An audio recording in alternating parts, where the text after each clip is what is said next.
plot to Witches of Eastwick with Jack Nicholson, Cher, and other huge actresses. I remember it being started off really fantastically well. I saw where it was going, and I blah blah. Okay, I'm here for it. And I don't even remember, but I said I don't have to watch this movie again. I'm not interested in seeing this movie again. In the end, it did absolutely nothing for me. And I love Jack Nicholson. I'll watch A Few Good Men anytime it's on TV. I've seen it dozens of times. I've seen The Bird Who Flew Over Cuckoo's Nest. I've seen so many of his movies multiple times. But that one, Witches of Eastwick, and it had huge names in it. I don't want to watch it again because I'm not interested. Now, on the flip side, speaking of huge names in a movie that I'll never watch again, the one with Goldie Hawn and Bruce Willis, Dead Like Me, Death Like Me, whatever. No, I'm not interested at all in that movie at all. Again, I love Bruce Willis, fantastic guy. And I get where they're going with it, and I appreciate where they're going with it, but I do not need to see the movie again. Death Becomes Her. That's it. American Beauty. It's an absolutely fantastic movie. Never want to watch it again. Don't need to watch it again. And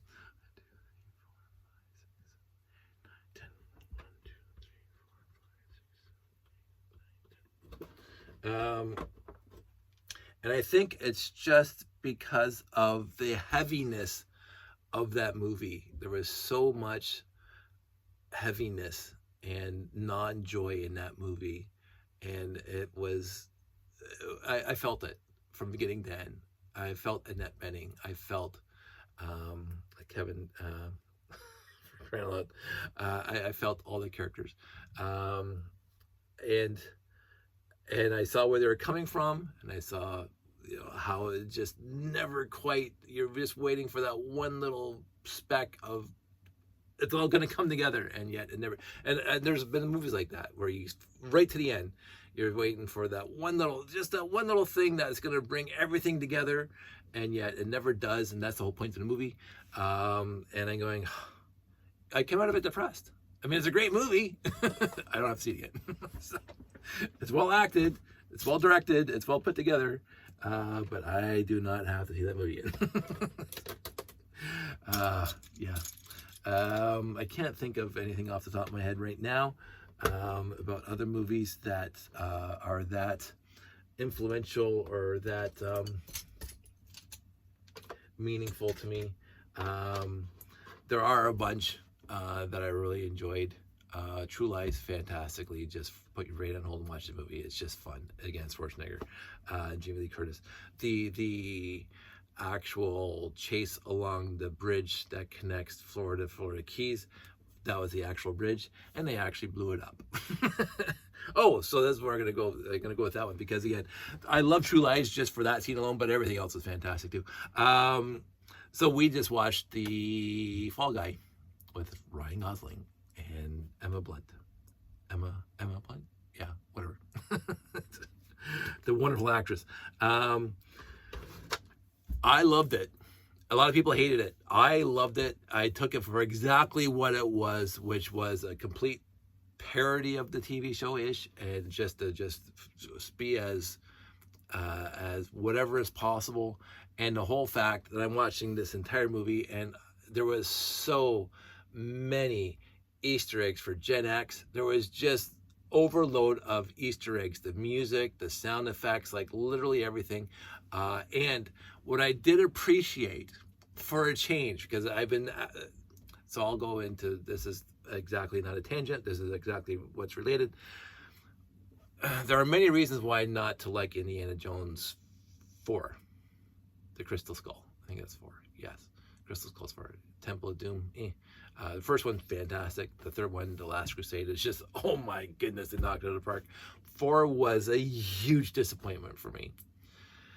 And besides the story being a huge disappointment in the first place, the biggest disappointment I had, I walked in there expecting X and I got Y. And what I was expecting from X was, as I remember, and I could be completely misremembering, but I remember months earlier when they're talking about doing Indiana Jones 4, and this is after a whole bunch of movies with CGI came out, that Spielberg said, I could swear he said this, and I can't find the clip now. I'm going to go old school in this movie. He says, I'm going to do practical effects and practical stunts, real people, real stunts, all that stuff. I'm going to keep the CGI down to a minimum. And the entire movie became a CGI fest from beginning to end. The whole movie was just CGI. And I like CGI. I'm a big fan of CGI. It helps not to, it helps movies. But I was expecting, like, Raiders was no CGI because it didn't exist back then. Temple of Doom, no CGI. In Last Crusade, no CGI. It's like all of a sudden you have all the CGI. And I don't mind spaceships being CGI. I don't mind aliens being CGI, because how are you going to do that in practical effects? But the stunts were all CGI. The chase through the jungle was all CGI. And I'm going, oh, come on. I wanted this to be practical. They even did practical, is why I loved episode 7 with Ray on the planet. That was mostly practical effects, things blowing up and things, and only the background was CGI. And so the Fall Guy, I'm watching the Fall Guy and I'm going, this is just going to be a CGI fest. All the stunts are going to be CGI. All this car crash is going to be CGI. Everything's going to be CGI. And it wasn't. It was not CGI. I'm sure there was a lot of CGI in it, but the car crashes, the car flipping over and parts flying off, none of it was CGI. I'm going, this is all, because this is a movie about a stunt man who does stupid stunts for movies. And so, yes, there was CGI in it, for sure. But you watch the end credits and you're going, they did a lot of practical stunts, like old school stunts, boats going over, blowing up, big explosions. Now, I'm sure they enhanced it with CGI, but there was practical effects there, and the car crashes were practical. The real cars getting smashed to crap. I loved it. This is great. This is like the Fall Guy, right? And again, seeing Lee Majors, so the Bionic Man, and then you're watching the movie, and I'm standing there watching it, and then going, wait a minute, that was the Bionic Man sound. I'm going, and just all the references to Gen X, like the Miami Vice, like there were so many references to Gen X stuff, the music, the attitudes, the whatever. I'm going, none of the actors in that movie are Gen X. Like they're 2 generations past us old fogies. But this whole movie, because it was the Fall Guy, which is a Gen X TV show, they went all out to make this about a Gen X movie. And I'm going, thank you so much. That was just, I loved it. A lot of people, oh, this is just Drek and whatever. No, it's not War and Peace, dude. It's not From Here to Eternity. The Fall Guy. It was a TV show where he's a stunt guy and a detective in the evening. Like, come on, like what were you expecting something else? But it was a whole homage to Gen X, and I absolutely loved it. And I was there for it. And again, it's not a spectacular movie. It's not a movie that, it makes you think. It's not a movie that says, this is should win at the Academy Awards. No, it's none of that. It's just, for me, it was just a fun little movie that was just a joy to watch. And I loved it for that. And I accepted it as they presented it to me. And I was more than pleased with the fact that they went all out to, make Gen X happy, I guess. I don't know.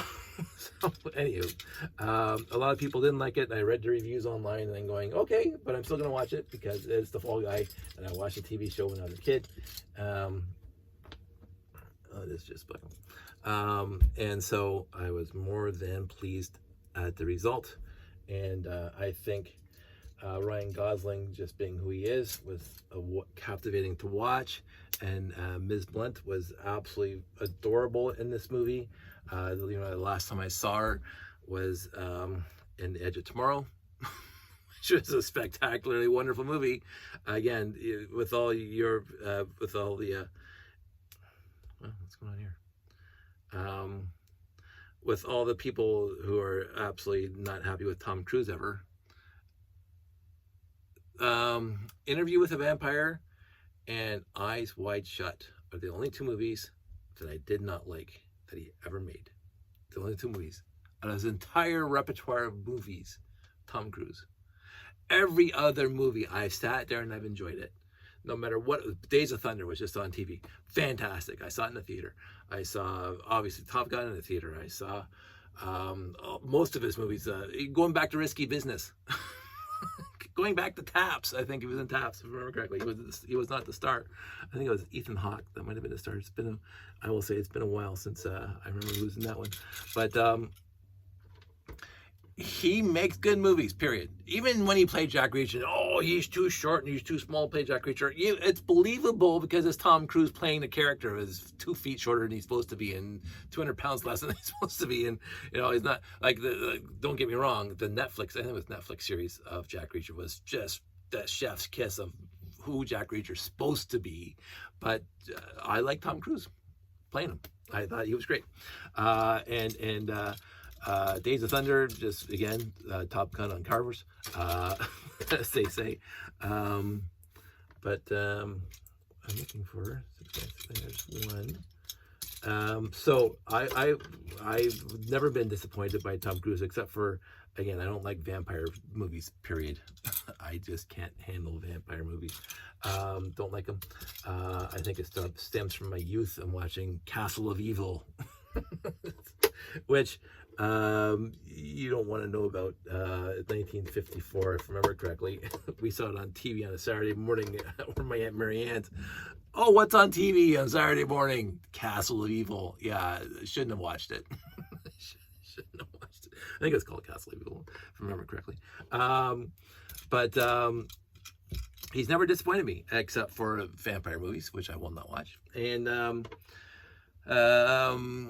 Eyes Wide Shut, which is a movie I never have to watch again. I sat through the whole thing and I'm going, it didn't leave me with any, like, I've seen movies that are not supposed to give you good feelings. I mean, I don't mind movies that are not supposed to give you good feelings. You make you think about, racism or bigotry or whatever huge issues going on in the world right now. And so when the credits roll, you're going, no happy ending, everybody's dead, or the situation's not resolved. But they're there to make you think and feel something other than just brain dead happiness. I like those kind of movies. Any thoughtful movie that doesn't necessarily have to have a happy ending, I'm going to watch. Eyes Wide Shut was just, again, I think it's Kubrick, just an odd, it's like, again, people love A Clockwork Orange. I'm not one of those people. I am not one of those people. Again, I mentioned 2001 being a fantastic movie. It wasn't Full Metal, maybe it was Full Metal Jacket. He made a Vietnam movie, Kubrick did, and I loved it. And I got it because it wasn't, it was his way, his interpretation of it. I think it was Full Metal Jacket. Which it wasn't a happy movie at all. It was a thoughtful movie and it was well put together. Platoon would be possibly the best movie of all time for that war. Platoon was just I couldn't stop thinking about it after I watched that one. But I think that was Oliver Stone. But Full Metal Jacket by Kubrick, I think it was Kubrick. But the one he did about Vietnam, fantastic movie. I love Kubrick and I love his he films things differently. and then so I watched all these movies to talk about this for a little bit.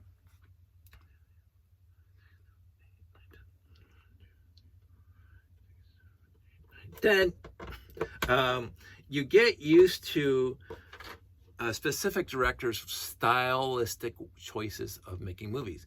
You go see a ton of Steven Spielberg movies and you'll see there's a constant way of filming the movie and it's just beautiful. It's just well thought out and it's just fantastic. That Ron Howard, for me, makes a fantastic movie, but it's always straight shots, nothing fancy. No whatever. No, you didn't go into the university book of how to make a movie and go for these funky angles, the Dutch tilts, whatever. It's just put the camera there, film the scene, next. Put the camera there, film the scene, next. Like boom, boom, boom. Ron Howard movies are great. There's one with Mel Gibson, Ransom. That was Ron Howard. Fantastic. Apollo 13, Ron Howard, fantastic. so many Ron Howard movies, fantastic, because he tells a story. He tells it pretty straightforward, and it tells a story. Stanley Kubrick, not straightforward, not straightforward at all. Steven Spielberg, whimsical, I'm going to say. Batteries Not Included. I even enjoyed that one, and a lot of people don't even heard of it anymore. Batteries Not Included. I thought it was a good movie. It wasn't going to win at the Academies, and it wasn't going to be like, earth changing and whatever. But it was for what it was a decent little movie. E.T., beautiful movie. Nobody can complain about how well E.T. was filmed. It's just a fantastically, forget the story, just visually stunning, and that's what Spielberg always went for, and I'm happy he did. What other famous? Clint Eastwood, fantastic director. One of my favorite directors, because almost like Ron Howard, he tells a story. If you watched Sully, the Miracle of the Hudson, Clint Eastwood filmed that.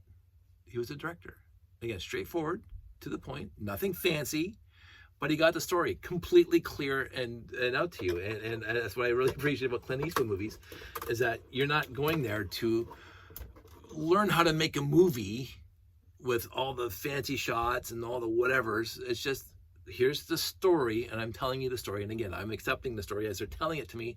And Sully is one of my favorite movies. And anytime it's on TV, I watch it because it's a fantastic movie. It's a fantastic story. And what's going back? Because of the story and how interesting the story itself is, The Miracle on the Hudson. But he told it in his way. It wasn't fancy. It didn't have to be fancy. The other one was 9/11 movie. I forget what it's called. I don't know who's filmed that one. But that was a thoughtful movie. And again, you're not supposed to be happy or joyous because it's real life, and they tried to make it as accurate as possible. And I really appreciated that. And I don't have to see it again. Again, I adore movies. I've always adored movies. When we were really young, Mom used to take us down to I think it was the Odeon. It wasn't even the Odeon. There was a movie theater either on Ottawa Street or down on Barton Street that showed Walt Disney movies. And so I saw Chitty Bang Bang. I saw No Deposit, No Return. I saw all the Herbie movies. I saw Bedknobs and Broomsticks with Angela Lansbury. I saw so many Disney movies when I was growing up that I thought that's all they made. That's all there was in the theater. It was Disney movies. And so I would be seeing all these Disney movies growing up. That is supposed to be one by one. It's not here, not there. It's not the white. Or maybe so. It's just right there. And so up until I was a teenager, that's all I ever saw. I can't even say that because I was 10 years old when I saw Star Wars. So up until I was 10, I only saw Disney movies in the theater. And then Star Wars came out, and I thought, oh my goodness, they make movies like this. 1977, I'm 10 years old. I saw Star Wars in the theater at least 6 or 7 times over the 2 years that I was in the theater, because again, back then nobody had VCRs or pay-per-view or cable or downloading. So Star Wars lasted in the movie theater for 2 years. Back to the Future was over a year in the theater, the first one. And then it just gradually waned, and movies, big spectacular blockbuster movies, did not stay in the movie theater for more than a couple weeks. I saw the evolution of that over the years. So I was 10 years old when I saw Star Wars, and then we still watched Disney movies in the theater. After that, a lot more Herbie movies, and I think I've seen every Herbie movie ever made. The Shaggy DA, Dean Jones, I think his name is. Fantastic. Again, absolutely, I love Disney movies back then.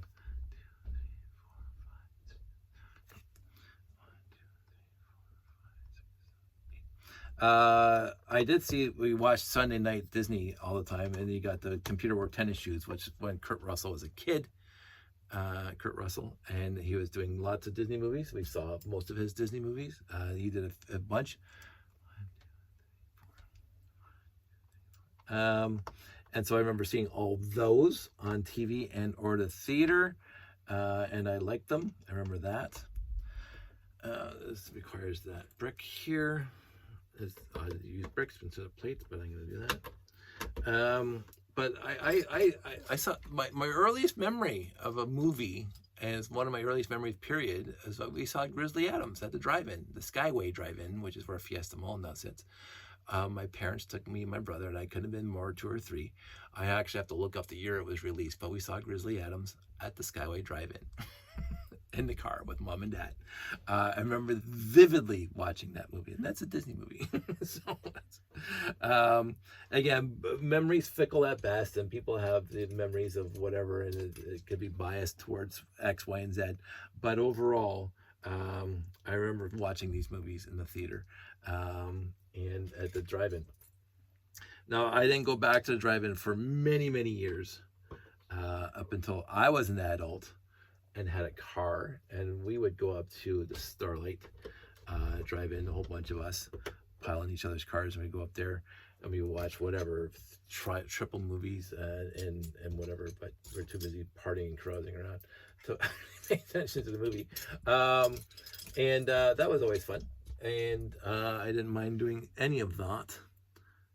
Why is that? I guess it has to be. The drive-ins are nice. I'm just saying, it's okay. Okay, I need a turntable. I should pay more attention to building than I am talking, because I think it would have been done by now.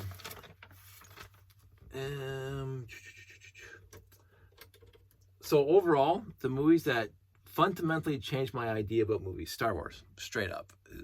How did they make that movie when I'm 10 years old? It was just like profoundly changing my thoughts about movies. And so, okay, and then after that, there was a whole bunch of copycats and blah, blah, blah. And so there wasn't anything for a long time until Ghostbusters, 1984, I think it was. And I'm going, holy Greg Googly Moogly, they made a movie like that. Now, how possibly could they do that? Again, because I watched SNL and I know all the characters and all the people, and yet they made that spectacularly awesome movie called Ghostbusters. And then years go by, and I see a whole bunch of movies, because we went every Tuesday, $2.50 Tuesday. And then we went and saw RoboCop. Was the next, fundamentally changed my mind about how movies are, because, not because of the thing should have ever won Oscars, because that's not accurate at all, but how over the top violent, over the top grotesque, over the top literally everything, and not caring, just put the camera on and get as grotesquely violent as possible, like comic book violence, Sergeant Slaughter violence, Buddha, Buddha, Buddha, vip, vip, vip, like the comic books back then. And wow. It's just like, they make movies like this? No idea before then. It was like, just it blew my mind that they actually put effort into making that movie. And again, I'm going to say this, I love RoboCop, even for how grotesquely violent it is. I've always loved the original RoboCop. I've always loved it as the grotesquely violent movie that is. So, and then it wasn't, I was never as moved to say, wow, like my mind changed, like they can make a movie like this. I don't think it's ever happened again since RoboCop. Like really, really spectacularly just changed my mind about how movies can be made. They made some really, really interesting movies after that. Like, again, I love Edge of Tomorrow. It's a fantastic movie. It honestly is a fantastic movie. The story clips along. You're guessing to the end, and it's a nice Oblivion, again, Tom Cruise. Fantastic, visually stunning movie. There are some visually stunning movies that are completely meh, and there's some visually stunning movies that have some substance to them. And Oblivion is one of those movies. And again, not Academy Award material. It's a science fiction movie that's got Morgan Freeman in it. so yeah, I'm gonna watch it. And Tom Cruise. So I like Oblivion. I like Edge of Tomorrow. And I keep on saying, Tom, keep on pumping. I'm gonna see every one of them. I'm gonna give you my money. Top Gun 2, take my money. Here, take my money. So those kind of things are fantastic and awesome to watch. What other movies? That esoteric movies. I can't think. Oh, so here's one that I'll never watch again. Blue Velvet. I don't even remember to this day. I tried to remember the plot of Blue Velvet. We saw it in the theater, my friend Pete and I, because we saw every movie back then. And I came out of that movie queasy. I don't remember why, and I don't want to remember why. So I will not watch that movie again. Now, this is one thing I've told Josh numerous times, because he keeps on trying to get me to watch movies. I will never watch a horror movie. I will not watch a horror movie. I saw Friday the 13th when I was a kid. I saw Nightmare on Elm Street when I was a kid, and Halloween, the original Halloween, when I was a kid, because of my friend Pete, and I saw all the movies. And I said, I don't have those movies. Like, I don't mind, like Blue Velvet was queasy, but there was a reason for it, because that was part of the plot that I don't remember, and I don't want to remember. It's just like, American Beauty and the other ones, where I left the movie not happy, but understandably, because that wasn't the point of the movie. But horror movies just make me sick, like physically ill. My mind has far too much imagination and no off switch. That's the problem with my mind. I was awake. We saw Nightmare on Elm Street, the first one, and I did not sleep for an entire week. My parents are in the bedroom next door, my sisters across the hall, my brother's downstairs in their house. I could not sleep for a week because my mind would not shut off watching a horror movie. And I saw 3 horror movies, and I said, that's it. That is it. And again, I never had that problem with Scarface. Like, Scarface is, oh my goodness. Like, again, I don't have to watch it again, but it's a fantastically interesting movie. Goodfellas, anything Joe Pesci's in. I've seen them all. Reservoir Dogs, seen them all. I've seen all those grotesquely violent movies. Seen them all. Never fazed me a little bit, but I don't lose sleep over them. Horror movies I lost sleep over. A week I did not sleep properly, and that was during school. Like, I'm in grade 11 or 12, grade 10, I can't remember. And it was just like, I will never watch these again. And then my friends want to go see a movie. What are we seeing? We're seeing Nightmare on Elm Street. No, go ahead. I'm not going. Not interested. So again, I have a backbone. Nobody pushes me into doing something I don't want. I don't care what they say. Again, my friends were always fantastically awesome. They never tried to push me into doing anything I didn't want to do, which is why I still have my friends that I have. So, but they loved them, and I was happy for them that they loved them. You go love those movies. I will not watch those movies. And so I don't watch horror movies. I don't. One thing I also haven't watched yet is The Hunger Games at all. I heard of the plot. I haven't read the stories, but I said, this movie, just on the basis of the plot, does not interest me at all. It doesn't interest me. They were fantastic movies from everybody that told me they're fantastic movies. I'm just not interested. I don't need to see that. No matter how thought out and how well crafted the movies are, and they are, because they made a bunch of them and they made lots of money on them, and everyone saw them. And I don't need to. I do not need to see those movies. I may at some point see the movies on TV, but again, if I see them in the list, I don't stop. I'm gonna go watch the Star Trek episode. And again, Jennifer Lawrence, one of my favorites. Her and Chris Pratt, I think it was. That science fiction movie. I saw it, the whole thing. Fantastic. X-Men, first class. Fantastic. Everything she did in X-Men, fantastic. Whatever she's done as an actress, absolutely adored. Fantastic person, actress. And she, or one of her claim to fame is The Hunger Games. That got her, the acknowledgement that she deserved. But I am not interested in that movie. To watch it, just because of the themes of that movie. And again, I'm at that age now where I don't have. I'm not going to be George W. Senior. If I don't want to eat broccoli, I don't have to eat broccoli. Deep cut. But I will not be forced into watching something I do not want to watch. I don't care who's asking. I don't care if it's my kid asking. Dave, Dad, you have to watch this movie. No, I don't. I do not have to watch that movie. He wanted to watch the remake of Nightmare on Elm Street or Scream or whatever it was, and I'm going, and it's not a horror movie anymore. It's a parody on the horror movie. I don't care. Although I did see there are exceptions to the rule, because I saw Shaun of the Dead